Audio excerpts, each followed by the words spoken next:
ಸ್ಯಾಂಡಲ್ವುಡ್ನ ಸಂಪೂರ್ಣ ಮಾಹಿತಿಗಾಗಿ ನಮ್ಮ ಕೆಎಫ್ಐ ಯೂಟ್ಯೂಬ್ ಚಾನಲ್ನ ತಪ್ಪದೇ ಸಬ್ಸ್ಕ್ರೈಬ್ ಮಾಡಿ ಹಾಗೂ ಪ್ರತಿಯೊಂದು ವಿಡಿಯೋಗಳ ಅಪ್ಡೇಟ್ಸ್ಗಳಿಗಾಗಿ ಪಕ್ಕದಲ್ಲಿರುವ ಬೆಲ್ ಬಟನ್ ಅನ್ನು ಕ್ಲಿಕ್ ಮಾಡಿ. ಚಾಲೆಂಜಿಂಗ್ ಸ್ಟಾರ್ ದರ್ಶನ್ ನಡೆಸಿದ ಬಹುನಿರೀಕ್ಷಿತ ಕುರುಕ್ಷೇತ್ರ ಚಿತ್ರ ಏಪ್ರಿಲ್ 5ರಂದು ಬಿಡುಗಡೆಯಾಗಲಿದೆ ಎಂದು ಚಿತ್ರದ ನಿರ್ಮಾಪಕ ಮುನಿರತ್ನ ಅವರು ಅಧಿಕೃತವಾಗಿ ಘೋಷಣೆ ಮಾಡಿದ್ದಾರೆ.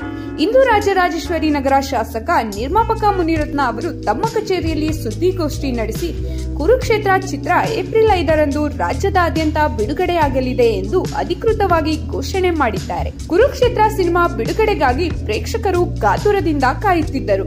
ಆದರೆ ಸಿನಿಮಾ ಬಿಡುಗಡೆಯಾಗುವುದಕ್ಕೆ ತಡವಾಗುತ್ತಿತ್ತು. ಇದಕ್ಕೆ ಸ್ವತಃ ಮುನಿರತ್ನ ಅವರೇ ಈ ಹಿಂದೆ ಸ್ಪಷ್ಟನೆ ಕೊಟ್ಟಿದ್ದರು. ಕುರುಕ್ಷೇತ್ರ ಒಂದು ಪೌರಾಣಿಕ ಸಿನಿಮಾವಾಗಿದ್ದು ಈ ಸಿನಿಮಾದಲ್ಲಿ ಕಂಪ್ಯೂಟರ್ ಗ್ರಾಫಿಕ್ಸ್ ಕೆಲಸ ತುಂಬಾ ಇದೆ. ಆದರೆ ನಾವು ಅಂದುಕೊಂಡ ಹಾಗೆ ಬರುತ್ತಿಲ್ಲ. ಅದಕ್ಕೆ ಪದೇ ಪದೇ ರೀವರ್ಕ್ ಮಾಡುತ್ತಿದ್ದೇವೆ. ಆದ್ದರಿಂದ ಈ ಸಿನಿಮಾ ಬಿಡುಗಡೆಗೆ ತಡವಾಗುತ್ತಿದೆ ಎಂದು ತಿಳಿಸಿದ್ದರು. ಕುರುಕ್ಷೇತ್ರಕ್ಕೆ ಕೋಟಿ ಕೋಟಿ ಹಾಕಿ ಸಿನಿಮಾ ಮಾಡಿದ್ದೇವೆ. ನಾವು ಜನರಿಗೆ ಉತ್ತಮ ಗುಣಮಟ್ಟದಲ್ಲಿ ಸಿನಿಮಾ ತೋರಿಸಬೇಕು ಎನ್ನುವ ಕನಸು ನನಗಿದೆ. ಆದ್ದರಿಂದ ಸಿನಿಮಾದ ಕೆಲಸಗಳು ನಡೆಯುತ್ತಿದೆ.